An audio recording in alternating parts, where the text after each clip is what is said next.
Dears, welcome back to Race Education. Sanchez miss ആണ്. ഞാൻ chemistry ആയിരിക്കും ഡീൽ ചെയ്യുന്നത്. നമ്മുടെ ക്ലാസ് 9 സ്റ്റേറ്റ് CBSE സ്റ്റുഡൻസിന് ഒരു സന്തോഷ വാർത്തയായിട്ടാണ് മിസ് ഇന്ന് വന്നിരിക്കുന്നത്. അതായത് നമ്മുടെ ക്ലാസ് 9ലെ ചാപ്റ്റേഴ്സ് ഇനി നിങ്ങൾക്ക് കോൺസെപ്റ്റ് ഓറിയന്റഡ് ആയിട്ട് ഈ ഒരു ചാനലിലൂടെ നിങ്ങൾക്ക് ലഭിക്കുന്നതാണ്.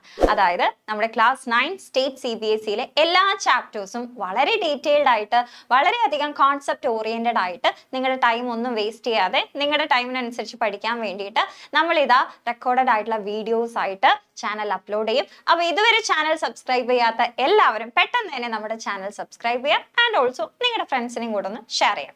ഓക്കെ, സോ ഇന്ന് നമ്മൾ ഡിസ്കസ് ചെയ്യാൻ പോകുന്നത് നമ്മുടെ സ്ട്രക്ചർ ഓഫ് ആറ്റം എന്ന് പറയുന്ന കെമിസ്ട്രിയിലെ ഫസ്റ്റ് ചാപ്റ്റർ ആണ്. ആറ്റത്തിനെ പറ്റിയിട്ടൊക്കെ നമ്മൾ വളരെ ഡീറ്റെയിൽഡ് ആയിട്ട് കുഞ്ഞു ക്ലാസ്സുകളിലൊക്കെ പഠിച്ചിട്ടുണ്ട്. പക്ഷേ എന്നാലും നമ്മൾ വളരെ ബേസിക് ഐഡിയ ഒക്കെ ഉപയോഗിച്ചുകൊണ്ട് വളരെ ഡീറ്റെയിൽഡ് ആയിട്ട് ഈ ചാപ്റ്റർ പഠിക്കാൻ പോവാണ്. ഒരുപാടൊന്നും പഠിക്കാനില്ല, സിമ്പിൾ ആയിട്ടുള്ള ചാപ്റ്റർ ആണ്. പക്ഷേ എക്സാമിന് ഹൈ മാർക്സ് വരാൻ ചാൻസ് ഉള്ള ഒരു പോർഷൻ ആണ്. നിർബന്ധമായിട്ടും എന്ത് ചെയ്യുക, പഠിക്കുക. ഓക്കെ, ഈ ചാപ്റ്ററിൽ എന്തൊക്കെയാണ് പഠിക്കാനുള്ളത് എന്ന് നമുക്ക് നോക്കാം. എന്തൊക്കെയാണ്? ആദ്യമായിട്ട് നമുക്ക് സബ് ആറ്റോമിക് പാർട്ടിക്കിൾസിനെ പറ്റി പഠിക്കാനുണ്ട്. അതായത് ആറ്റത്തിൽ ഏതൊക്കെ പാർട്ടിക്കിൾസ് ഉണ്ടോ അതിനെയാണ് നമ്മൾ സബ് ആറ്റോമിക് പാർട്ടിക്കിൾസ് എന്ന് വിളിക്കുന്നത്. ഈ സബ് ആറ്റോമിക് പാർട്ടിക്കിൾസ് ഏതൊക്കെയാണ്, അവരെങ്ങനെയാണ് കണ്ടെത്തിയത്, ദാറ്റ് ഈസ് എങ്ങനെയാണ് ഡിസ്കവർ ചെയ്തത്, ആൻഡ് ഓൾസോ ആറ്റോമിക് മോഡൽസിനെ പറ്റിയിട്ടാണ് അടുത്ത് പഠിക്കാനുള്ളത്. അതായത് നമ്മൾ ഈ ഡിസ്കവർ ചെയ്ത, നമ്മളല്ല സയന്റിസ്റ്റുകൾ ഡിസ്കവർ ചെയ്ത സബ് ആറ്റോമിക് പാർട്ടിക്കിൾസിനെ എങ്ങനെയാണ് ആറ്റത്തിൽ അറേഞ്ച് ചെയ്യുന്നത് എന്നാണ് നമുക്ക് പഠിക്കാനുള്ളത്. അതിൽ J.J. Thomson model, Rutherford's atomic model and Bohr atom model, ഈ 3 മോഡലിനെ പറ്റി പഠിക്കാനുണ്ട്. ആൻഡ് അടുത്തത് ആറ്റോമിക് നമ്പർ എന്താണ്, മാസ് നമ്പർ എന്താണ്, വളരെ ബേസിക് ആയിട്ടുള്ള കാര്യങ്ങളാണ്. Electronic configurations and isotope, isobar, isotone, ഇത്രയും കാര്യങ്ങളാണ് നമുക്ക് ഈ ചാപ്റ്ററിൽ പഠിക്കാനുള്ളത്. അപ്പോൾ എല്ലാം കൂടെ നമുക്ക് ഇന്ന് പഠിക്കേണ്ട. എന്തായാലും ഇപ്പോൾ വെക്കേഷൻ ആണ്, അപ്പോൾ ഒരുപാട് പഠിക്കാനുള്ള മൂഡിലായിരിക്കില്ല നിങ്ങൾ. പക്ഷേ നമ്മളിപ്പോൾ തന്നെ പഠിച്ചു തുടങ്ങാണ്. വളരെ കുറച്ച് മാത്രമേ നമ്മൾ പഠിക്കുന്നുള്ളൂ, വളരെ കുറച്ച്, പക്ഷേ ഡീറ്റെയിൽഡ് ആയിട്ട് നമ്മൾ പഠിക്കും. വെക്കേഷൻ ആണെന്ന് കരുതി ആരും ഇപ്പൊ പഠിച്ചു തുടങ്ങണ്ട എന്നൊന്നും ചിന്തിക്കേണ്ട. വെക്കേഷൻ ആകുമ്പോൾ നമുക്ക് കുറച്ച് നേരത്തെ പഠിച്ചു തുടങ്ങാം. അങ്ങനെയാണെങ്കിൽ നമുക്ക് സ്കൂളിലൊക്കെ പോയിട്ട് ഹൈലി പെർഫോമൻസ് കാഴ്ചവെക്കാൻ പറ്റും. ഓക്കെ, അപ്പൊ അതിന് വേണ്ടിയിട്ട് എല്ലാവരും നമ്മുടെ ക്ലാസ് ശ്രദ്ധിച്ചോളൂ. ആദ്യമായിട്ട് നമ്മൾ പഠിക്കാൻ പോകുന്നത് മോളിക്യൂളിനെ പറ്റിയിട്ടാണ്. എന്തായിരുന്നു മോളിക്യൂൾ? നമ്മൾ 8th പഠിച്ചാണല്ലോ. എന്താണ് മോളിക്യൂൾ? ഒരു സബ്സ്റ്റൻസ് എന്ന് പറയുമ്പോൾ നമ്മളിപ്പോൾ ഒരു എക്സാമ്പിൾ വാട്ടർ കൺസിഡർ ചെയ്യാണ്. ഈ വാട്ടറിന്റെ എല്ലാവിധ പ്രോപ്പർട്ടീസും കാണിക്കുന്ന, ഈ വാട്ടറിനെ നമ്മൾ കൺസിഡർ ചെയ്യുകയാണെങ്കിൽ അതിന്റെ എല്ലാവിധ ഗുണങ്ങളും കാണിക്കുന്ന ഏറ്റവും സ്മോളസ്റ്റ് ആയിട്ടുള്ള പാർട്ടിക്കിളിനെയാണ് നമ്മൾ എന്ത് വിളിക്കുന്നത്? മോളിക്യൂൾസ് എന്ന് വിളിക്കുന്നത്. ഓക്കെ, ദാറ്റ് ഈസ് ഒരു സബ്സ്റ്റൻസിന്റെ എല്ലാവിധ പ്രോപ്പർട്ടീസും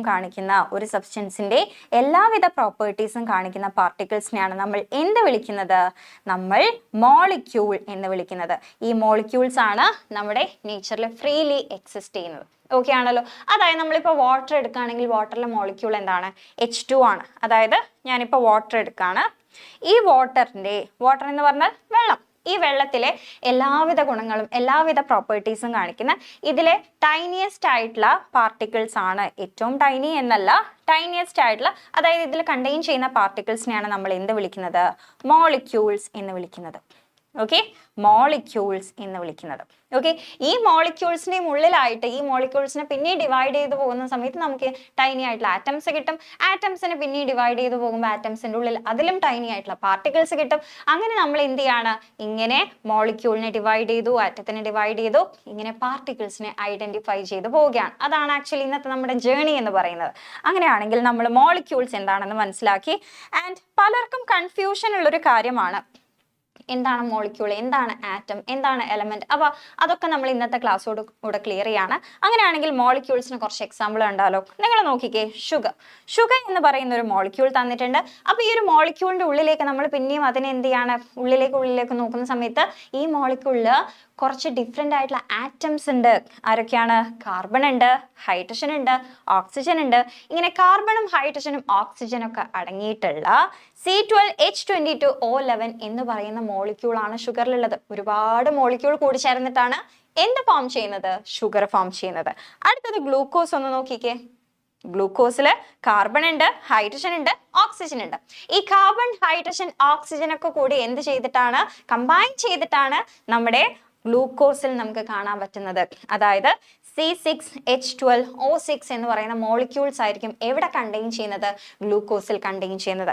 അടുത്തത് വാട്ടർ ഒന്ന് നോക്കിക്കേ. വാട്ടറിൽ നമുക്ക് സിമ്പിൾ ആയിട്ട് നമ്മളിപ്പോൾ പറഞ്ഞല്ലോ ആരാണ്? H2O ഉണ്ടാകും. വാട്ടറിൽ H2O മോളിക്യൂൾസ് ആണ് ഉണ്ടാവുക. അതായത് ഹൈഡ്രജനും ഓക്സിജനും കൂടെ കമ്പൈൻ ചെയ്തിട്ടാണ് H2O മോളിക്യൂൾസ് ഫോം ചെയ്യുന്നത്. അപ്പോൾ മോളിക്യൂൾസ് എന്താണെന്നുള്ള ഒരു ഐഡിയ കിട്ടി. അങ്ങനെയാണെങ്കിൽ ആറ്റം, മോളിക്യൂൾ, അതേപോലെ തന്നെ ഈ മോളിക്യൂൾസ് കമ്പൈൻ ചെയ്യുന്നുണ്ടോ അല്ലെ ആറ്റംസ് കമ്പൈൻ ചെയ്യുന്നുണ്ടോ നമുക്ക് ജസ്റ്റ് നോക്കാം. ഇവിടെ ഫസ്റ്റ് നിങ്ങൾക്ക് ഹൈഡ്രജനെ കാണാൻ പറ്റുന്നുണ്ടല്ലോ. ഈ ഹൈഡ്രജൻ എന്ന് പറയുന്നത് ഒരു ആറ്റമാണ്. ഈ ഹൈഡ്രജൻ എന്ന് പറയുന്നത് എന്താണ്?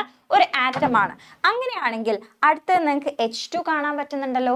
H2 എന്ന് പറഞ്ഞു കഴിഞ്ഞാൽ രണ്ട് ഹൈഡ്രജൻ കമ്പൈൻ ചെയ്തിട്ടുള്ള ഒരു മോളിക്യൂളാണ്. രണ്ട് ഹൈഡ്രജൻ എന്ന് പറയുമ്പോൾ സെയിം ആയിട്ടുള്ള സെയിം ആറ്റംസ് കമ്പൈൻ ചെയ്തിട്ടുള്ള ഒരു മോളിക്യൂളാണ് H2 എന്ന് പറയുന്ന മോളിക്യൂൾ. ആക്ച്വലി ഹൈഡ്രജൻ നമ്മുടെ നേച്ചറിൽ H2 മോളിക്യൂൾ ആയിട്ടാണ് എക്സിസ്റ്റ് ചെയ്യുന്നത്. അടുത്തത് കുറേ H2 മോളിക്യൂളുകൾ കമ്പൈൻ ചെയ്തിട്ടാണ് ഹൈഡ്രജൻ എന്ന് പറയുന്ന ഒരു എലമെന്റ് ഫോം ചെയ്തിട്ടുള്ളത്. കുറേ H2 മോളിക്യൂൾസ് കമ്പൈൻ ചെയ്തിട്ടാണ് ഹൈഡ്രജൻ എന്ന് പറയുന്ന എലമെന്റ് ഫോം ചെയ്തിട്ടുള്ളത്. അടുത്തത് നമുക്കറിയാം ഹൈഡ്രജൻ, ഓക്സിജൻ എന്ന് പറയുന്ന ഡിഫറെന്റ് ആയിട്ടുള്ള ആറ്റംസ്, ഹൈഡ്രജനും ഓക്സിജനും എന്ന് പറയുന്ന ഡിഫറെന്റ് ആയിട്ടുള്ള ആറ്റംസ് കമ്പൈൻ ചെയ്തിട്ടാണ് H2 എന്ന് പറയുന്ന ഒരു മോളിക്യൂൾ ഫോം ചെയ്യുന്നത്.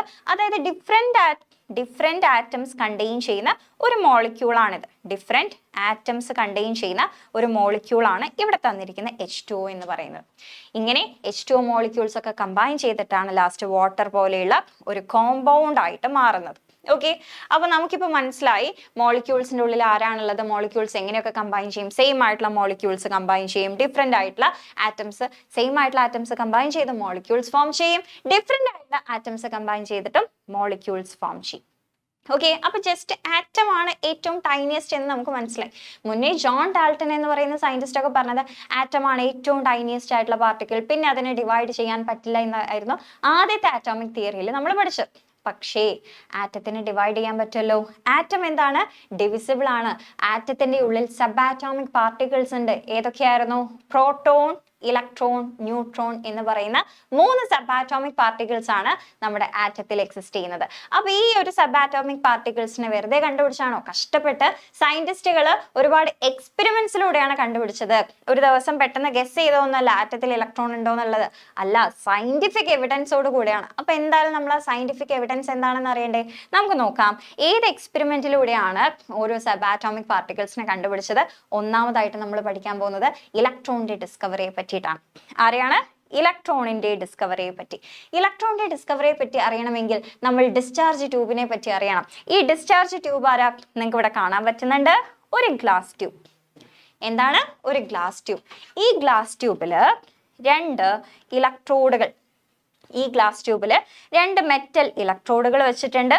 ഈ ഗ്ലാസ് ട്യൂബിന്റെ ഉള്ളില് നമ്മൾ ലോ പ്രഷറിൽ എയർ ഫില്ല് ചെയ്തിട്ടുണ്ട്. Okay, low pressure. എന്തുകൊണ്ടാണ് ലോ പ്രഷറിൽ എയർ ഫില്ല് ചെയ്ത മിസ് പറഞ്ഞുതരാം. അപ്പോൾ ഒരു ഗ്ലാസ് ട്യൂബ് ഉണ്ട്. ഈ ഗ്ലാസ് ട്യൂബിൽ 2 ഇലക്ട്രോഡ് ഉണ്ട്. ഈ 2 ഇലക്ട്രോഡിനെ എന്ത് ചെയ്തു? ഹൈ വോൾട്ടേജിലേക്ക് കണക്ട് ചെയ്തു. എന്ത് ചെയ്തു? ഹൈ വോൾട്ടേജിലേക്ക് കണക്ട് ചെയ്തു. അപ്പോൾ വില്യം ക്രൂക്സ് എന്ന് പറയുന്ന ഫിസിസ്റ്റ് ആയിരുന്നു ആദ്യമായിട്ട് ഹൈ വോൾട്ടേജിൽ ഈ ഗ്ലാസ് ട്യൂബിന്റെ ഉള്ളിലേക്ക് ഇലക്ട്രിസിറ്റി പാസ് ചെയ്ത് നോക്കിയത്. ഓക്കെ, 2 മെറ്റൽസ് ഒക്കെ, മെറ്റൽ പ്ലേറ്റ്സ് അല്ലെങ്കിൽ മെറ്റൽ ഇലക്ട്രോഡ് ഒക്കെ ഫിക്സ് ചെയ്ത് വെച്ച് ഈ ഒരു ഗ്ലാസ് ട്യൂബിന്റെ ഉള്ളിലേക്ക് ഹൈ ഇലക്ട്രിസിറ്റി പാസ് ചെയ്ത് എക്സ്പെരിമെന്റ്സ് കണ്ടക്ട് ചെയ്ത് തുടങ്ങി. ആക്ച്വലി ഈ ഒരു എക്സ്പെരിമെന്റ്സ് എന്ന് പറയുമ്പോൾ ഒരുപാട് സയന്റിസ്റ്റുകളാണ് ഈ ഒരു ജേർണിയിൽ ഉണ്ടായിരുന്നത്. ആദ്യം ഇലക്ട്രിസിറ്റി കണ്ടുപിടിക്കുന്നു, ഡിസ്ചാർജ് ട്യൂബ് കണ്ടുപിടിക്കുന്നു, അതിനുശേഷം ഓരോ തവണയായിട്ട് ഓരോ ആൾക്കാർ ഈ എക്സ്പെരിമെന്റ് പല രീതിയിൽ ചെയ്തു നോക്കുന്ന ഒരു, സത്യം പറഞ്ഞാൽ ഇതിനെ പറ്റി അന്വേഷിച്ച് പോവാണെങ്കിൽ നല്ല രസമാണ്. ലൈക്ക് ഒരുപാട് സയന്റിസ്റ്റുകളുണ്ട്. ഓക്കെ, പക്ഷെ നമുക്ക് വളരെ ഇമ്പോർട്ടൻ്റ് ആയിട്ടുള്ള ആൾക്കാരെ പറ്റി മാത്രമാണ് പഠിക്കാനുള്ളത്. അപ്പൊ നമ്മൾ ബാക്ക് ടു ഡിസ്ചാർജ് ട്യൂബ്. അപ്പൊ ഒന്നുകൂടെ പറയാം, ഗ്ലാസ് ട്യൂബ് ഉണ്ട്. ഈ ഗ്ലാസ് ട്യൂബിൽ 2 മെറ്റൽ ഇലക്ട്രോഡ് ഉണ്ട്. എന്തായിരുന്നു ഇലക്ട്രോഡ് എന്ന് പറഞ്ഞു കഴിഞ്ഞാൽ? ഇലക്ട്രിസിറ്റിയെ കണ്ടക്ട് ചെയ്യുന്ന, ഇലക്ട്രിസിറ്റിയെ പാസ് ചെയ്യുന്ന മെറ്റീരിയൽസിനെയാണ് നമ്മൾ എന്ത് വിളിക്കുന്നത്? ഇലക്ട്രോഡ്സ് എന്ന് പറയുന്നത്. മെറ്റൽ ആയതുകൊണ്ട് അതിനെ മെറ്റൽ ഇലക്ട്രോഡ് എന്ന് വിളിക്കുന്നു. ഓക്കെ, ഈ 2 ഇലക്ട്രോഡിനെയും നമ്മൾ വയർ വെച്ചിട്ട് എന്ത് ചെയ്തിട്ടുണ്ട്? ഹൈ വോൾട്ടേജ് ബാറ്ററിയിലേക്ക് കണക്ട് ചെയ്തിട്ടുണ്ട്. ഓക്കെ, അപ്പൊ ആദ്യം നമ്മൾ ഇതിലെ ഇലക്ട്രിസിറ്റി പാസ് ചെയ്ത സമയത്ത് നമുക്ക് പ്രത്യേകിച്ച് ഒരു എന്താ പറയുക ഒബ്സർവേഷൻ ഒന്നും കണ്ടില്ല. അപ്പൊ എന്ത് ചെയ്തു? ഇതിന്റെ ഉള്ളിലുള്ള എയർ എന്ത് ചെയ്തു, എയർ ഒരു ഇൻസുലേറ്റർ ആയിട്ട് ആക്ട് ചെയ്യുന്നു എന്ന് മനസ്സിലായി. അതുകൊണ്ട് തന്നെ ഈ എയർ ഇവിടെയുള്ള പ്രഷറിനെ എന്ത് ചെയ്തു, ഡിക്രീസ് ചെയ്തു. അതായത് ഒരു വാക്വം പമ്പ് ഉപയോഗിച്ചുകൊണ്ട്, ആദ്യമൊക്കെ എക്സ്പെരിമെന്റ് ചെയ്യുന്ന സമയത്ത് വാക്വം പമ്പൊന്നും ഇല്ലാത്തതുകൊണ്ട് ഇതിൻ്റെ ഉള്ളിൽ ലോ പ്രഷർ മെയിൻറ്റെയിൻ ചെയ്യാനൊക്കെ ഭയങ്കര ബുദ്ധിമുട്ടായിരുന്നു. അപ്പോൾ വാക്വം പമ്പൊക്കെ കണ്ടുപിടിച്ചതിന് ശേഷമാണ് ഇതിൻ്റെ ഉള്ളിലെ ലോ പ്രഷർ മെയിൻറ്റെയിൻ ചെയ്തു. അതായത് നോർമൽ പ്രഷറിൽ നമ്മൾ ഇലക്ട്രിസിറ്റി പാസ് ചെയ്ത സമയത്ത് എയർ ഇനി ഇൻസുലേറ്റർ ആയിട്ടാണ് ആക്ട് ചെയ്യുന്നത്. ഇൻസുലേറ്റർ എന്ന് പറഞ്ഞാൽ കറണ്ട് കണ്ടക്ട് ചെയ്യാത്തത്. ഓക്കെ, ഇൻസുലേറ്റർ ആയിട്ട് ആക്ട് ചെയ്യുന്നതുകൊണ്ട് തന്നെ നമ്മൾ ഇവിടെ എന്ത് ചെയ്തു, ലോ പ്രഷർ മെയിൻറ്റെയിൻ ചെയ്തു. അങ്ങനെ ലോ പ്രഷർ മെയിൻറ്റെയിൻ ചെയ്തിട്ടാണ് നമ്മൾ എക്സ്പെരിമെന്റ് കണ്ടക്ട് ചെയ്തത്. എക്സ്പെരിമെന്റ് കണ്ടക്ട് ചെയ്യുന്ന സമയത്ത് ഇവിടെ ആനോഡ് കാണുന്നില്ലേ, ഇതാണ് നമ്മുടെ ആനോഡ്. അതായത് പോസിറ്റീവ് ചാർജുള്ള ഇലക്ട്രോഡാണ് ആനോഡ്, നെഗറ്റീവ് ചാർജുള്ള ഇലക്ട്രോഡാണ് കാഥോഡ്. ഓർമ്മ വേണേ, പോസിറ്റീവ് ചാർജ് ഉള്ളത് ആനോഡും നെഗറ്റീവ് ചാർജ് ഉള്ളത് കാഥോഡും. ഇവരുടെ ചാർജ് നിങ്ങൾ ജസ്റ്റ് ഒന്ന് ഓർത്ത് വെക്കുക. ഓക്കെ, അപ്പൊ നമ്മൾ ഈ ഒരു ആനോഡിന്റെ പിന്നിലായിട്ട് ഒരു സിങ്ക് സൾഫൈഡ് കോട്ടിംഗ് ഉള്ള ഒരു സ്ക്രീൻ വെച്ചിട്ടുണ്ട്, ഒരു ഫ്ലൂറസെന്റ് കോട്ടിംഗ് ഉള്ള ഒരു സ്ക്രീൻ വെച്ചിട്ടുണ്ട്. ഒരു ഗ്രീൻ കളർ കാണാൻ പറ്റുന്നില്ലേ? അപ്പൊ ഈ ഒരു സ്ക്രീന് വെക്കാൻ കാരണം ഏതെങ്കിലും ഒരു ചാർജ്ഡ് പാർട്ടിക്കിൾസ് വന്ന് ഈ സ്ക്രീനിലേക്ക് ടച്ച് ചെയ്യുന്ന സമയത്ത് ഒരു ഗ്ലോ ഉണ്ടാകും. എന്തുണ്ടാകും? ഏതെങ്കിലും ഒരു ചാർജ്ഡ് പാർട്ടിക്കിൾസ് വന്ന് ഈ സ്ക്രീനിലേക്ക് ടച്ച് ചെയ്യുന്ന സമയത്ത് ഒരു ഗ്ലോ ഉണ്ടാകും എന്നുള്ളത് മനസ്സിലായി. ഓക്കെ, അങ്ങനെ എന്ത് ചെയ്തു, നമ്മളിതാ ഈ ഒരു എക്സ്പെരിമെന്റ് സ്റ്റാർട്ട് ചെയ്തു. അതിന് മുന്നേ ആയിട്ട് ഇവിടെയുള്ള ഇലക്ട്രോഡിൽ, നമ്മുടെ ആനോഡ് ഇലക്ട്രോഡിൽ കുറച്ച് ഹോൾസ് കൊടുത്തു. ഓക്കെ, ഹോൾസ് കൊടുത്തപ്പോൾ ഈ ഒരു ഇലക്ട്രോഡ് എന്തായിട്ട് മാറി? ഇതൊരു പെർഫറേറ്റഡ് ആനോഡ് ഇലക്ട്രോഡായിട്ട് മാറി. പെർഫറേറ്റഡ് ഇലക്ട്രോഡ് എന്നാണ് പറയുക, ദാറ്റ് ഈസ് ഹോൾസ് ഉള്ള ഒരു ഇലക്ട്രോഡ് ആക്കി മാറ്റി. അങ്ങനെ നമ്മൾ എക്സ്പെരിമെന്റ് സ്റ്റാർട്ട് ചെയ്ത സമയത്ത് ഇവിടെ എന്ത് കണ്ടു? കുറച്ച് ഗ്ലോ കാണാൻ പറ്റി. എന്തുകൊണ്ടാണ് ഗ്ലോ ഉണ്ടായത്? ഒരു സിങ്ക് സൾഫൈഡ് കോട്ടിംഗ് വോളിലേക്ക് ചാർജ്ഡ് പാർട്ടിക്കിൾസ് വന്ന് ടച്ച് ചെയ്യുന്ന സമയത്താണ് ഗ്ലോ ഉണ്ടാകുന്നത്. അപ്പൊ അതിലൂടെ നമുക്ക് മനസ്സിലായി കാഥോഡിൽ നിന്ന് ആരൊക്കെയോ ആനോഡിന്റെ സൈഡിലേക്ക് മൂവ് ചെയ്തിട്ടുണ്ട്. അപ്പൊ പെർഫറേറ്റഡ് ആനോഡ് ആയതുകൊണ്ട് തന്നെ അവർ കറക്റ്റ് ആയിട്ട് നേരെ പോയിട്ട് എവിടെ ടച്ച് ചെയ്തു? സിങ്ക് സൾഫൈഡ് കോട്ടിങ്ങിന്റെ മേലെ ടച്ച് ചെയ്തു, ഗ്ലോ കാണാൻ പറ്റി. അതിലൂടെ നമുക്ക് മനസ്സിലായി കാഥോഡ് റേയിൽ നിന്ന് ആരൊക്കെയോ ആനോഡിന്റെ സൈഡിലേക്ക് മൂവ് ചെയ്തിട്ടുണ്ടെന്ന് മനസ്സിലായി. ഓക്കെ, ഇതിനെയാണ് കാഥോഡ് റേസ് എന്ന് വിളിച്ചത്. ഇതിനെന്ത് വിളിച്ചു? കാഥോഡ് റേസ് എന്ന്. അങ്ങനെ സയന്റിസ്റ്റുകൾ എന്ത് ചെയ്തു? ഈ കാഥോഡ് റേസിന്റെ പ്രോപ്പർട്ടീസ് അനലൈസ് ചെയ്തു. അപ്പൊ എന്താ നമ്മൾ കണ്ടത്? എക്സ്പെരിമെന്റ് സെറ്റപ്പ് ഒക്കെ ചെയ്ത് നമ്മൾ എക്സ്പെരിമെന്റ് സ്റ്റാർട്ട് ചെയ്ത സമയത്ത് കാഥോഡിൽ നിന്നും ആനോഡിലേക്ക് ഏതോ ഒരു റേസ് പാസ് ചെയ്യുന്നുണ്ടെന്ന് നമുക്ക് മനസ്സിലായി. അങ്ങനെ നമ്മൾ കാഥോഡ് റേസ് ആരാണ് ഈ കാഥോഡ് റേസ്, കാഥോഡ് റേസിന്റെ പ്രോപ്പർട്ടീസ് എന്താണ്, ക്യാരക്ടറിസ്റ്റിക്സ് എന്താണ് എന്നൊക്കെ അന്വേഷിച്ച് നമ്മുടെ ജേർണി സ്റ്റാർട്ട് ചെയ്തു. ഓക്കെ, അങ്ങനെ നമ്മൾ എല്ലാം സയന്റിഫിക് എവിഡൻസ് വെച്ചാണ് നമ്മൾ പറയുള്ളൂ. അപ്പൊ ഈ ഒരു ഫിഗർ വെച്ചിട്ടാണ് മിസ് ഇനി പറയാൻ പോകുന്നത്. നമ്മൾ പ്രോപ്പർട്ടീസ് പറയാൻ പോവാണ്. ഈ ഒരു ഡിസ്ചാർജ് ട്യൂബിന്റെ ഉള്ളിൽ നമുക്ക് കാഥോഡ് റേന്റെ സ്വഭാവം അറിയണ്ടേ? അതിന് വേണ്ടിയിട്ട് ഈ ഒരു ഡിസ്ചാർജ് ട്യൂബിന്റെ ഉള്ളിലായിട്ട് ഞാനൊരു ഒപ്പാക്ക് ഒബ്ജക്റ്റ് വെച്ചു. എന്ന് പറഞ്ഞാൽ നമ്മുടെ ലൈറ്റിനെ പാസ് ചെയ്ത് വിടാത്ത ഒപ്പാക്ക് ഒബ്ജക്റ്റ്. അങ്ങനെയാണെങ്കിൽ അവരെന്ത് ചെയ്യും? ഷാഡോ ഫോം ചെയ്യും. അപ്പൊ ഇങ്ങനെ ഒരു ഒപ്പാക്ക് ഒബ്ജക്റ്റ് വെച്ച സമയത്ത് ലൈറ്റ് സ്ട്രെയിറ്റ് ആയിട്ട് പാസ് ചെയ്ത് പോകേണ്ടതായിരുന്നു. ഓക്കെ, അതായത് ഇവിടെയുള്ള റേസ് സ്ട്രെയിറ്റ് ആയിട്ട് പാസ് ചെയ്ത് പോകേണ്ടതായിരുന്നു. പക്ഷെ ഒപ്പാക്ക് ഒബ്ജക്റ്റ് വെച്ച സമയത്ത് ഇവരെന്ത് ചെയ്തു? ഷാഡോ ഫോം ചെയ്യുന്നുണ്ട്. അതിലൂടെ നമുക്ക് മനസ്സിലായി ഇവരെങ്ങനെയാ സ്ട്രെയിറ്റ് ആയിട്ടാണ് മൂവ് ചെയ്യുന്നത്. ഇവർ സ്ട്രെയിറ്റ് ആയിട്ട് മൂവ് ചെയ്യുന്നത് കൊണ്ടാണ് ഇവിടെ തട്ടി ഇവരെന്ത് ചെയ്യും? സ്റ്റക്കാവുന്ന സമയത്ത് ഇവിടെ ഒരു ഷാഡോ ഫോം ചെയ്യും. അപ്പോൾ ഒപ്പാക്ക് ഒബ്ജക്റ്റ് വെച്ച സമയത്ത് നമുക്ക് ഷാഡോ കാണാൻ പറ്റി. ഒപ്പാക്ക് ഒബ്ജക്ട്സ് വെച്ച സമയത്ത് ഷാഡോ കാണാൻ പറ്റി. ഇതിലൂടെ നമുക്ക് മനസ്സിലായി കാഥോഡ് റേ ഒരു സ്ട്രെയിറ്റ് ലൈൻ ആയിട്ടാണ് പാസ് ചെയ്യുന്നത്. കാഥോഡ് റേ ഒരു സ്ട്രെയിറ്റ് ലൈൻ ആയിട്ടാണ് ട്രാവൽ ചെയ്യുന്നതെന്ന് നമുക്ക് മനസ്സിലായി. ഓക്കെ, അടുത്തതായിട്ട് ഞാൻ ഈ ഒരു ഡിസ്ചാർജ് ട്യൂബിന്റെ ഉള്ളിലായിട്ട് ഒരു റൊട്ടേറ്റിംഗ് പെഡൽ വീൽ വെച്ചു. ഓക്കെ, ഈ റൊട്ടേറ്റിംഗ് പെഡൽ വീൽ ഇവിടുന്ന് മൂവ് ചെയ്യും, റൊട്ടേറ്റ് ചെയ്യും.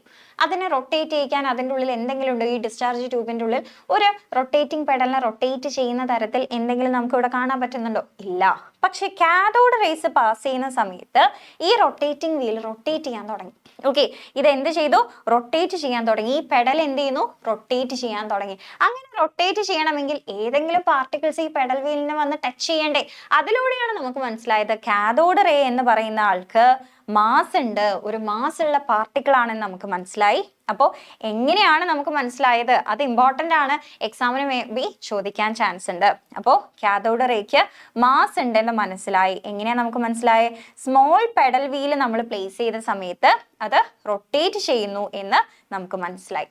ഓക്കെ, അടുത്തത് ഞാൻ എന്ത് ചെയ്തു, ഇവരുടെ ചാർജ് കണ്ടുപിടിക്കാൻ വേണ്ടിയിട്ട് ഇലക്ട്രിക് ഫീൽഡ് അപ്ലൈ ചെയ്തു. എന്ത് ചെയ്തു? ഇലക്ട്രിക് ഫീൽഡ് അപ്ലൈ ചെയ്തു. ഇലക്ട്രിക് ഫീൽഡ് അപ്ലൈ ചെയ്ത സമയത്ത് നമുക്ക് മനസ്സിലായി ഈ കാഥോഡ് റേ പോസിറ്റീവ് സൈഡിലേക്കാണ് മൂവ് ചെയ്യുന്നത്. അങ്ങനെ പോസിറ്റീവ് സൈഡിലേക്ക് മൂവ് ചെയ്യണമെങ്കിൽ പോകുന്ന ആളുടെ ചാർജ് എന്തായിരിക്കും? പോസിറ്റീവ് നെഗറ്റീവ് അല്ലേ അട്രാക്ട് ചെയ്യുക. പോസിറ്റീവ് സൈഡിലേക്ക് മൂവ് ചെയ്യണമെങ്കിൽ അവരുടെ ചാർജ് എന്തായിരിക്കും? നെഗറ്റീവ് ചാർജ് ആണ്. അതിലൂടെയാണ് നമുക്ക് മനസ്സിലായത് കാഥോഡ് റേസ് എന്ന് പറയുന്നത് നെഗറ്റീവ്ലി ചാർജ്ഡ് ആണ്. അപ്പോൾ നമ്മൾ ഇലക്ട്രിക് ഫീൽഡ് അപ്ലൈ ചെയ്തു, നെഗറ്റീവ് ആൻഡ് പോസിറ്റീവ് ഫീൽഡ് കൊടുത്തു. ആ സമയത്ത് നമുക്ക് മനസ്സിലായത് ഇതാ എങ്ങോട്ടേക്കാ കാഥോഡ് റേ മൂവ് ചെയ്യുന്നത്? പോസിറ്റീവ് സൈഡിലേക്കാണ്. പോസിറ്റീവ് സൈഡിലേക്ക് മൂവ് ചെയ്യണമെങ്കിൽ ഈ വരുന്ന കാഥോഡ് റേയുടെ ചാർജ് എന്തായിരിക്കും? നെഗറ്റീവ് ചാർജ് ആണെന്ന് മനസ്സിലായി. അപ്പോൾ ഇമ്പോർട്ടൻ്റ് ആയിട്ടുള്ള പോയിന്റ് ആണ്, കാഥോഡ് റേയുടെ ചാർജ് എന്താണ്? നെഗറ്റീവ് ചാർജ് ആണെന്ന് നമുക്ക് മനസ്സിലായി. ഓക്കെ ആണല്ലോ. ഇതേപോലെ മാഗ്നറ്റിക് ഫീൽഡ് പ്രൊവൈഡ് ചെയ്ത സമയത്തും ഡിഫ്ലക്ഷൻ കാണിക്കുന്നുണ്ടെന്ന് നമുക്ക് മനസ്സിലായി. അപ്പൊ ഇമ്പോർട്ടൻ്റ് ആയിട്ടുള്ള പ്രോപ്പർട്ടീസ് ആണ് ഞാനിവിടെ പറഞ്ഞത്.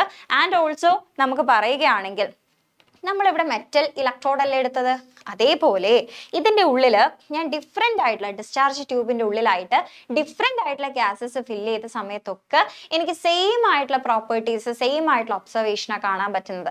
അതായത് ഞാനിവിടെ മെറ്റൽ ഇലക്ട്രോഡ് ചേഞ്ച് ചെയ്താലോ, ഇതിൻ്റെ ഉള്ളിൽ ഡിഫറെൻ്റ് ആയിട്ടുള്ള ഗ്യാസസ് ഫില്ല് ചെയ്താലോ ഒന്നും കാഥോഡ് റേയുടെ പ്രോപ്പർട്ടി മാറുന്നില്ല എന്ന് നമുക്ക് മനസ്സിലായി. എന്ന് പറഞ്ഞു കഴിഞ്ഞാൽ എല്ലാ ഗ്യാസസിലും കാഥോഡ് റേ സെയിം ആയിട്ട് ആക്ട് ചെയ്യുന്നത് നമുക്ക് മനസ്സിലായല്ലോ.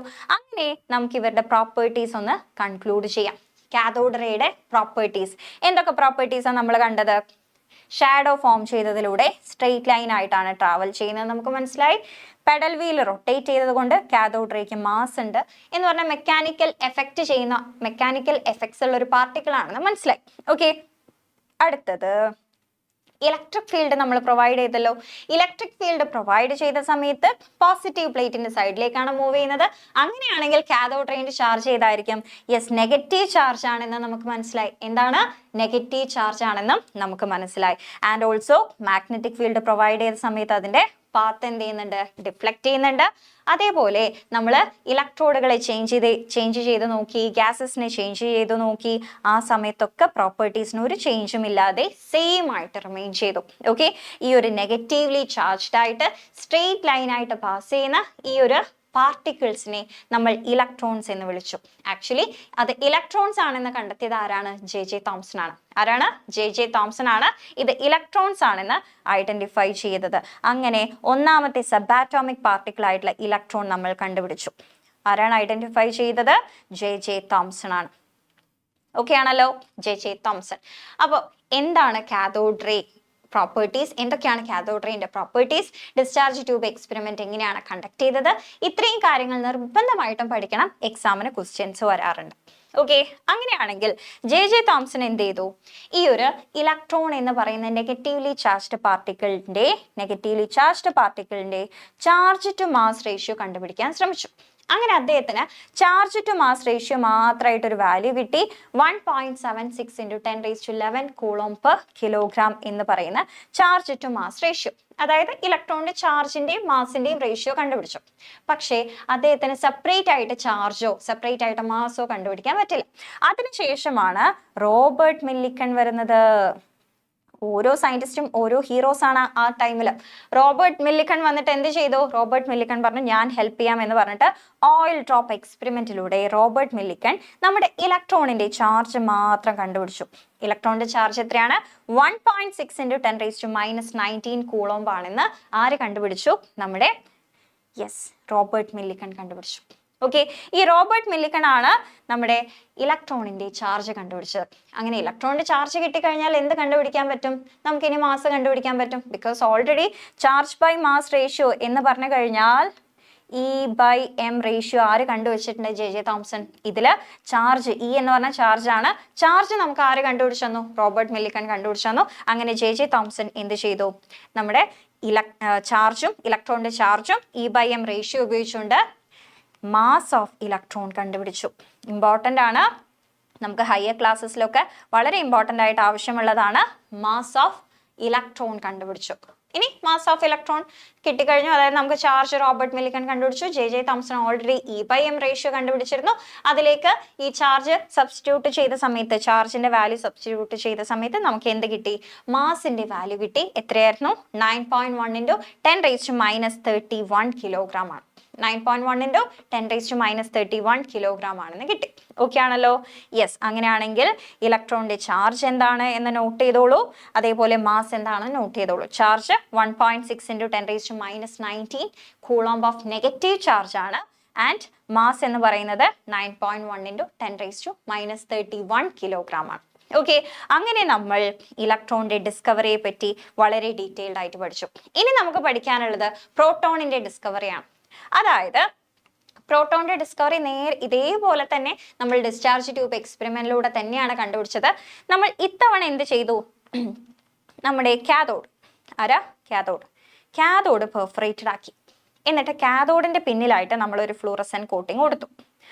ആ സമയത്ത് നമ്മൾ കണ്ടു, ഇതാ ചാർജ്ഡ് പാർട്ടിക്കിൾസ് വന്ന് ടച്ച് ചെയ്യുന്നതിൻ്റെ ഒരു ഗ്ലോ നമുക്ക് കാണാൻ പറ്റി. അതിലൂടെ നമുക്ക് മനസ്സിലായി സെയിം ലൈക്ക് നമ്മൾ കാഥോഡിൽ നിന്ന് ആനോഡിലേക്ക് പാർട്ടിക്കിൾസ് പോയതുപോലെ തന്നെ ആനോഡിൽ നിന്ന് കാഥോഡിലേക്ക് മൂവ് ചെയ്യുന്നുണ്ടെന്ന് മനസ്സിലായി. ഓക്കെ, ഈ ആനോഡിൽ നിന്ന് കാഥോഡിലേക്ക് മൂവ് ചെയ്യുന്ന റേസിനെ നമ്മൾ ആനോഡ് റേസ് അല്ലെങ്കിൽ കനാൽ റേസ് എന്നാണ് വിളിച്ചത്. എന്താണ്? ആനോഡ് റേസ് എന്നും അല്ലെങ്കിൽ കനാൽ റേസ് എന്നും വിളിക്കാറുണ്ട്. എല്ലാത്തിലും റേസ് ഉണ്ട്. ഓക്കെ, ആനോഡ് റേസും കനാൽ റേസ്. ഓക്കെ, ആനോഡ് റേസിന്റെ പ്രോപ്പർട്ടി അല്ലെങ്കിൽ കനാൽ റേസിന്റെ പ്രോപ്പർട്ടീസ് നമ്മൾ നോക്കിയ സമയത്ത് കാഥോഡ് റേസിന്റെ പ്രോപ്പർട്ടീസിന്റെ ഓൾമോസ്റ്റ് സിമിലർ ആണ്. അതായത് സ്ട്രെയിറ്റ് ലൈൻ ആയിട്ട് തന്നെയാണ് ട്രാവൽ ചെയ്യുന്നത്. ഓക്കെ, അതിന്റെ മുന്നേ മിസ് ഒന്ന് ആഡ് ഓൺ ചെയ്യട്ടെ. യൂഗൻ ഗോൾഡ്സ്റ്റീൻ ആണ് ആക്ച്വലി നമ്മുടെ കനാൽ റേസ് അല്ലെങ്കിൽ ആനോഡ് റേസ് കണ്ടെത്തിയത്. ഓക്കെ, ഇനി നമുക്ക് പ്രോപ്പർട്ടീസ് നോക്കാം. എന്തൊക്കെയാണ് നമ്മുടെ ആനോഡ് റേസിന്റെ പ്രോപ്പർട്ടീസ്? കാഥോഡ് റേസ് പോലെ തന്നെ സ്ട്രെയിറ്റ് ലൈൻ ആയിട്ടായിരുന്നു പാസ് ചെയ്യുന്നത്. സ്ട്രെയിറ്റ് ലൈൻ ആയിട്ട് പാസ് ചെയ്തു. ഓക്കെ, അതായത് സെയിം നമ്മൾ ഒപ്പാക്ക് ഒബ്ജക്റ്റ് വെച്ചു ഷാഡോ കണ്ടു. അടുത്തത് ആനോഡ് റേസും മാസ് ഉണ്ടെന്ന് മനസ്സിലായി. ചാർജ് അല്ല, മാസ് ഉണ്ടെന്ന് മനസ്സിലായി. അതായത് പെഡൽ വീൽ വെച്ച സമയത്ത് റൊട്ടേറ്റ് ചെയ്യുന്നുണ്ട്, മെക്കാനിക്കൽ എഫക്റ്റ് ഉണ്ടെന്ന് നമുക്ക് മനസ്സിലായി. ഓക്കെ, അടുത്തത് positive and negative field provide ചെയ്ത സമയത്ത് നമ്മുടെ ആനോഡ് റേസ് നെഗറ്റീവ് സൈഡിലേക്കാണ് മൂവ് ചെയ്തത്. അങ്ങനെയാണെങ്കിൽ ആനോഡ് റേസിന്റെ ചാർജ് എന്തായിരിക്കടാ? പോസിറ്റീവ് അല്ലേ? യെസ്, നെഗറ്റീവ് സൈഡിലേക്ക് പോകണമെങ്കിൽ ആനോഡ് റേസിന്റെ ചാർജ് എന്താണ്? പോസിറ്റീവ് ആണ്. അങ്ങനെ പോസിറ്റീവ്ലി ചാർജ്ഡ് ആണെന്ന് നമുക്ക് മനസ്സിലായി. അടുത്തത് നമ്മൾ ഡിസ്ചാർജ് ട്യൂബിന്റെ ഉള്ളിൽ ഡിഫറെന്റ് ആയിട്ടുള്ള ഗ്യാസ് ഫില്ല് ചെയ്ത് നോക്കി. ഡിഫറെന്റ് ഗ്യാസ് ഫില്ല് ചെയ്യുന്ന സമയത്ത് ആനോഡ് റേസിന്റെ പ്രോപ്പർട്ടീസ് ചേഞ്ച് ചെയ്യുന്നുണ്ട്. അവിടെയാണ് വ്യത്യാസം വരുന്നത്. ഓക്കെ, ആൻഡ് ചാർജിലുമാണ് വ്യത്യാസം വരുന്നത്. ഇലക്ട്രോൺ ആണെങ്കിൽ നെഗറ്റീവ് ചാർജ് ആയിരുന്നു. ഇവിടെ ആനോഡ് റേസ് എന്ന് പറയുമ്പോൾ പോസിറ്റീവ് ചാർജ് ആണ്. And also different gases fill ചെയ്ത സമയത്ത് നമ്മൾ എന്ത് കണ്ടു? അവിടെയുള്ള ഒബ്സർവേഷൻസ് മാറുന്നുണ്ട്. അപ്പോൾ ഓരോ ഗ്യാസിന്റെയും ആനോഡ് റേ പ്രോപ്പർട്ടി ഡിഫറെന്റ് ആണെന്ന് നമുക്ക് മനസ്സിലായി. ഓരോ ഗ്യാസിന്റെയും ആനോഡ് റേ പ്രോപ്പർട്ടി ഡിഫറെന്റ് ആണെന്ന് മനസ്സിലായി. അതാണ് ഇവിടെ തന്നിരിക്കുന്നത്. മാറിപ്പോകരുത്, നോട്ട് ചെയ്യുക. Nature of anode rays depend on the gas present in the discharge tube. Discharge ട്യൂബിൽ പ്രസന്റ് ആയിട്ടുള്ള ഗ്യാസിനെ ഡിപ്പെൻഡ് ചെയ്യുന്നുണ്ടെന്ന് മനസ്സിലായി. ആൻഡ് ഓൾസോ നമ്മൾ ഒരുപാട് ഗ്യാസസ് എടുത്ത് ആനോഡ് റേസിന്റെ മാസ് ചെക്ക് ചെയ്ത സമയത്ത് ആറ്റത്തിന്റെ മാസിന് ഓൾമോസ്റ്റ് സിമിലർ ആണ് ആനോഡ് റേന്റെ മാസ് എന്ന് മനസ്സിലായി. ഈ പോസിറ്റീവ്ലി ചാർജ്ഡ് ആയിട്ടുള്ള ആനോഡ് റേ കണ്ടുപിടിച്ചത് യൂഗൻ ഗോൾഡ്സ്റ്റീൻ ആണെങ്കിൽ ഈ പോസിറ്റീവ്ലി ചാർജ്ഡ് ആയിട്ടുള്ള ആനോഡ് റേ എന്ന് പറഞ്ഞു കഴിഞ്ഞാൽ ആറ്റത്തിൽ അടങ്ങിയിട്ടുള്ള പ്രോട്ടോൺ ആണ് എന്ന് കണ്ടെത്തിയത് ആരാണ്? റദർഫോർഡ് ആണ്. ഓക്കെ, ആരാണ്? ഏണസ്റ്റ് റദർഫോർഡ് ആണ്. ഓക്കെ ആണല്ലോ? അപ്പൊ അത്രയും കാര്യങ്ങൾ യൂഗൻ ഗോൾഡ്സ്റ്റീൻ കണ്ടുപിടിച്ചു. പക്ഷെ അത് പ്രോട്ടോൺ ആണെന്ന് പറയാൻ ആർക്ക് പറ്റിയില്ല? യൂഗൻ ഗോൾഡ്സ്റ്റീന് പറ്റിയില്ല. ആൻഡ് നമ്മുടെ ഇവിടെ ജെ തോംസന്റെ ഫിഗർ ആണ് വന്നത്. ഓക്കെ, ഏണസ്റ്റ് റദർഫോർഡ് ആണ് എന്ത് ചെയ്തത്? നമ്മുടെ പ്രോട്ടോൺ എന്ന് പറയുന്ന സബ് ആറ്റോമിക് പാർട്ടിക്കിൾ കണ്ടുപിടിച്ചത്. ഓക്കെ ആണല്ലോ? റെഡി അല്ലേ? ഇത്രയും കാര്യം ഓക്കെ അല്ലേ? പ്രോട്ടോണിന്റെ ഡിസ്കവറിയും അതേപോലെ തന്നെ ഇലക്ട്രോണിന്റെ ഡിസ്കവറിയും വളരെയധികം ഇമ്പോർട്ടന്റ് ആണ്. പ്രോപ്പർട്ടീസ് ഓഫ് പ്രോട്ടോണും അതായത് ആനോഡ് റേന്റെയും കാഥോഡ് റേന്റെയും പ്രോപ്പർട്ടീസ് നിങ്ങൾ പഠിച്ചിരിക്കണം. ഓക്കെ, അടുത്തത് ക്യാരക്ടറിസ്റ്റിക്സ് ഓഫ് പ്രോട്ടോൺ ആണ്. ഒന്നുമില്ല, നിങ്ങൾ നോട്ട് ചെയ്യുക. എന്താണ് പ്രോട്ടോണിന്റെ മാസ്, എന്താണ് ചാർജ്. ഓക്കെ, പ്രോട്ടോണിന്റെ മാസ് എന്ന് പറഞ്ഞാൽ 1.6 into 10 raised to minus 24 gram ആണ്. 1.6 into 10 raised to minus 24 gram ആണ്. ആൻഡ് അടുത്തത് നമ്മുടെ ചാർജ് എന്ന് പറയുന്നത് പോസിറ്റീവ് ചാർജ് ആണല്ലോ. അപ്പോൾ 1.6 into 10 raised to minus 19 coulomb of positive charge. ഇത് മാത്രം നിങ്ങൾ അറിഞ്ഞാൽ മതി. ഓക്കെ, പ്രോട്ടോണിന്റെ മാസ് എന്താണ്, ചാർജ് എന്താണ്. ഓക്കെ, റെഡി ആണല്ലോ. അങ്ങനെ നമ്മൾ ഇലക്ട്രോൺ പ്രോട്ടോൺ ഡിസ്കവറി നല്ല വൃത്തിയായിട്ട് നീറ്റായിട്ട് പഠിച്ചു. ക്ലിയർ ആണല്ലോ? ഡൗട്ട് എന്തെങ്കിലും ഉണ്ടെങ്കിൽ നിങ്ങൾക്ക് കമന്റ് ബോക്സിൽ ചോദിക്കാം. അടുത്തത് ഡിസ്കവറി ഓഫ് ന്യൂട്രോൺ. ന്യൂട്രോണിനെ പറ്റി ഒരുപാടൊന്നും നമുക്ക് പഠിക്കാനില്ല, വളരെ സിമ്പിൾ ആണ്. ന്യൂട്രോൺ കണ്ടുപിടിച്ചത് ആരാണ്? നമ്മുടെ ജെയിംസ് ചാഡ്വിക് ആണ്. ആ നെയിം നിങ്ങളൊന്ന് ഓർത്ത് വെക്കുക. ന്യൂട്രോൺ ഡിസ്കവർ ചെയ്തത് ജെയിംസ് ചാഡ്വിക് ആണ്. ആൻഡ് ന്യൂട്രോൺ ചാർജ് ലെസ് ആണ്, അതായത് ചാർജ് ഇല്ല. ഓക്കെ, ന്യൂട്രോണിന് ചാർജ് ഇല്ല എന്നുള്ളതും നമുക്ക് മനസ്സിലായി. ഓക്കെ, ഓർത്ത് വെക്കുക, ന്യൂട്രോണിന് ചാർജ് ഇല്ല. ആൻഡ് ന്യൂട്രോണിന്റെ മാസ് എന്ന് പറയുന്നത് almost equal to hydrogen atom ആണെന്നും ആര് കണ്ടെത്തി വെച്ചു? James Chadwick. ഓക്കെ, ന്യൂട്രോണിന്റെ മാസ് എന്ന് പറയുന്നത് almost equal to hydrogen atom ആണെന്ന് നിങ്ങൾ ഓർത്തു വെക്കുക. അത്ര മാത്രമേ നമുക്ക് ന്യൂട്രോണിനെ പറ്റി പഠിക്കാനുള്ളൂ. അപ്പൊ ഇത്രയും കാര്യങ്ങൾ നമുക്കൊന്ന് കൺക്ലൂഡ് ചെയ്ത് പറയാം. ദാറ്റ് ഈസ് എന്തൊക്കെയായിരുന്നു പാർട്ടിക്കിൾസ് വരുന്നത്? പ്രോട്ടോൺ ഉണ്ട്, ഇലക്ട്രോൺ ഉണ്ട്. എൻ്റെ കൂടെ തന്നെ നിങ്ങളും റെസ്പോണ്ട് ചെയ്ത് നിങ്ങൾക്ക് മനസ്സിലായോ എന്നുള്ളത് നിങ്ങൾ ചെക്ക് ചെയ്യുക. പ്രോട്ടോൺ, ഇലക്ട്രോൺ, ന്യൂട്രോൺ, 3 പാർട്ടിക്കിൾസിനെ പറ്റിയിട്ടാണ് നമ്മൾ ഇന്ന് ഡിസ്കസ് ചെയ്തത്.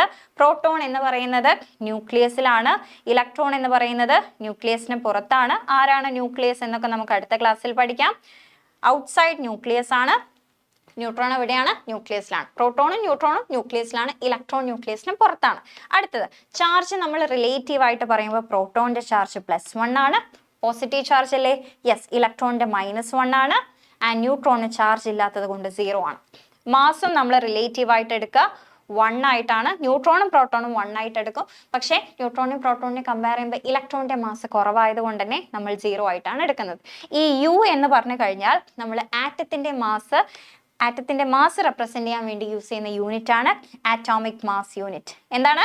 ആറ്റോമിക് മാസ് യൂണിറ്റ് ആണ് നമ്മൾ ആറ്റത്തിന്റെ മാസ് പ്രസന്റ് ചെയ്യാൻ വേണ്ടിയിട്ട് ഉപയോഗിക്കുന്നത്. ക്ലിയർ ആണോ? ഓക്കെ അല്ലേ? അതേപോലെ മാസ് ഓഫ് ഇലക്ട്രോൺ എന്ന് പറയുന്നത് 1/1837 പാർട്ട് ഓഫ് പ്രോട്ടോൺ ആണ്. അപ്പൊ അത്രത്തോളം ഇലക്ട്രോണിന്റെ മാസ് കുറവാണെന്ന് മനസ്സിലായല്ലോ. പ്രോട്ടോണിനെ കമ്പയർ ചെയ്യുന്ന സമയത്ത് പ്രോട്ടോണിന്റെ മാസിന്റെ 1/1837 മാസ് മാത്രമേ ആർക്കുള്ളൂ? ഇലക്ട്രോണിനുള്ളൂ. ഓക്കെ, റെഡി അല്ലേ? അപ്പൊ ഇത്രയും കാര്യങ്ങൾ നിർബന്ധമായിട്ടും പഠിച്ചിരിക്കുക. കൂടാതെ നിങ്ങൾക്ക് വേണ്ടി കുറച്ച് കാര്യങ്ങൾ മിസ് പറഞ്ഞു തരാം. ദാറ്റ് ഈസ് നമ്മുടെ റേസിന്റെ 360 ഡിഗ്രി ഫൗണ്ടേഷൻ. നമ്മൾ ഓൾറെഡി റേസിന്റെ ആപ്പിൽ 360 ഡിഗ്രി ഫൗണ്ടേഷൻ സ്റ്റാർട്ട് ചെയ്തിട്ടുണ്ട്.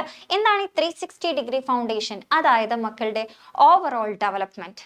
നമുക്ക് വെറും ഒരു സബ്ജക്ട്സിൽ മാത്രം സ്റ്റിക്ക് ഓൺ ചെയ്യാതെ എല്ലാ സബ്ജക്ട്സും എന്താണ് എന്നുള്ളത് വളരെ ഡീറ്റെയിൽഡ് ആയിട്ട്, വളരെ കോൺസെപ്റ്റ് ഓറിയന്റഡ് ആയിട്ട് സ്കൂൾ എക്സാംസിന് വേണ്ടി മാത്രമല്ലാതെ നമ്മുടെ കരിയർ ബിൽഡ് ചെയ്ത് തരാൻ വേണ്ടിയിട്ടാണ് റേസിന്റെ 360 ഡിഗ്രി ഫൗണ്ടേഷൻ ഇവിടെ സ്റ്റാർട്ട് ചെയ്തിരിക്കുന്നത്.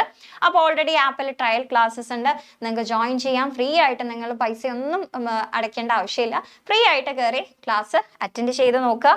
ആൻഡ് നമ്മുടെ 360 ഡിഗ്രി ഫൗണ്ടേഷന്റെ ഫീച്ചേഴ്സ് എന്ന് പറയുന്നത് PCMB ഫിസിക്സ്, കെമിസ്ട്രി, മാത്സ്, ബയോളജിയുടെ കോൺസെപ്റ്റ് ഓറിയന്റഡ് ആയിട്ടുള്ള ക്ലാസ് ഉണ്ട്. അതേപോലെ social science mastery and AI എത്രത്തോളം നമുക്കിപ്പോൾ ഇമ്പോർട്ടൻ്റ് ആണെന്ന് അറിയാം. AI ആൻഡ് ഫ്യൂച്ചർ ടെക്നോളജീനെ പറ്റിയുള്ള ബേസിക്സ് പ്രൊവൈഡ് ചെയ്യുന്നുണ്ട്. അതേപോലെ സിവിൽ സർവീസ് ഫൗണ്ടേഷനും ഓണ്ടർപ്രണർഷിപ്പ് സ്കിൽസും സ്കൂൾ ട്യൂഷൻ മീൻസ് നിങ്ങൾക്ക് സ്കൂൾ ഓറിയന്റഡ് ആയിട്ടുള്ള ഇപ്പോൾ PYQസും കാര്യങ്ങളുടെ ഒക്കെ ഡിസ്കഷൻസ് വരുന്നുണ്ട്. അതായത് കുട്ടികളുടെ മൊത്തത്തിലുള്ള ഓവറോൾ ഡെവലപ്മെന്റ്. ബിക്കോസ് നമ്മൾ ആരും ഈ സ്കൂൾ എക്സാംസിന് മാത്രം സ്റ്റിക്ക് ഓൺ ചെയ്യുന്ന ആൾക്കാരല്ല, ഒരു ബ്രൈറ്റ് ഫ്യൂച്ചർ ഡ്രീം ചെയ്യുന്ന കുട്ടികളാണ് എന്നുള്ളത് നമുക്ക് ഉറപ്പാണ്. അതായത് നിങ്ങൾക്ക് ക്ലാസ് 10 കഴിഞ്ഞാൽ ഏത് സബ്ജക്റ്റ് ഓപ്റ്റ് ചെയ്യാം അല്ലേ? ക്ലാസ് 12 കഴിഞ്ഞാൽ ഏത് കോഴ്സാണ് നിങ്ങൾക്ക് ചൂസ് ചെയ്യേണ്ടത്? ഇതിനെ പറ്റിയിട്ടൊക്കെ ഒരു കൃത്യമായിട്ടുള്ള ഒരു എക്സ്പ്ലനേഷൻ നിങ്ങൾക്ക് നമ്മുടെ ഫൗണ്ടേഷൻ ക്ലാസ് അറ്റൻഡ് ചെയ്താൽ കിട്ടും. ആൻഡ് ഓൾസോ കോൺസെപ്റ്റ് ഓറിയന്റഡ് ആയിട്ട് പഠിക്കണം എന്ന് വീണ്ടും മിസ് പറയാൻ കാരണം നമുക്കറിയാം, നിങ്ങളുടെ സീനിയേഴ്സ്, നിങ്ങളുടെ ചേട്ടന്മാരോടും ചേച്ചിമാരോടും ചോദിച്ചു നോക്കിയാൽ മനസ്സിലാകും A+ന്റെ എണ്ണം എത്രത്തോളം കുറഞ്ഞു. അതായത് വളരെ ആക്യുറേറ്റ് ആയിട്ടാണ് മാർക്ക് ഇടുന്നത്. നമ്മൾ എഴുതിയത് എന്താണോ കറക്റ്റ് അതിനനുസരിച്ചുള്ള മാർക്ക് മാത്രമേ നമുക്ക് കിട്ടൂ. ഒരു അര മാർക്ക് പോലും നമുക്ക് എക്സ്ട്രാ ആരും തരാൻ പോകുന്നില്ല. ഓക്കെ, പകുതി ശരിയല്ലേ എന്ന് വിചാരിച്ചിട്ട് കുറച്ച് മാർക്കൊന്നും കിട്ടാൻ പോകുന്നില്ല. അപ്പൊ ഏത് ക്വസ്റ്റ്യൻ ചോദിച്ചാലും നമുക്ക് ആൻസർ എഴുതാൻ അറിയണമെങ്കിൽ ക്വസ്റ്റ്യൻസ് പഠിച്ചിട്ട് കാര്യമുണ്ടോ? എല്ലാ ക്വസ്റ്റ്യൻസും നമുക്ക് ഇപ്പൊ റെഫർ ചെയ്യാൻ കിട്ടുമോ? ഇല്ല. പക്ഷെ കോൺസെപ്റ്റ് പഠിച്ചു വെച്ചാൽ ഏത് ക്വസ്റ്റ്യൻസും വളരെ ഡീറ്റെയിൽഡ് ആയിട്ട് നിങ്ങൾക്ക് എഴുതാൻ പറ്റും. ഓക്കെ, അപ്പം നിർബന്ധമായിട്ടും നമ്മുടെ ആപ്പ് നിങ്ങളൊന്ന് ജോയിൻ ചെയ്ത് നോക്കുക. ഫീസ് ഒന്നും അടയ്ക്കേണ്ട ആവശ്യമില്ല. നിങ്ങൾക്ക് ഓക്കെ ആണെങ്കിൽ നിങ്ങൾ എന്ത് ചെയ്യുക, ആപ്പ് പർച്ചേസ് ചെയ്യുക. ആൻഡ് ഏറ്റവും ആദ്യം ജോയിൻ ചെയ്യുന്ന കുറച്ച് കുട്ടികൾക്ക് നമ്മുടെ ഫീസ് റിഡക്ഷൻ ഉണ്ട്. 8500 മാത്രമേ വരുന്നുള്ളൂ. അപ്പോൾ ഇപ്പം തന്നെ നമ്മുടെ നമ്പറിൽ കോൺടാക്ട് ചെയ്ത് നിങ്ങൾ കൂടുതൽ ഡീറ്റെയിൽസ് കളക്ട് ചെയ്യാം. ഓക്കെ, സോ നമുക്ക് അടുത്ത പാർട്ടുമായിട്ട് ഈ ചാപ്റ്ററിന്റെ ബാക്കി പോർഷൻസുമായിട്ട് നമുക്ക് പിന്നെയും കാണാം. Thank you, bye bye.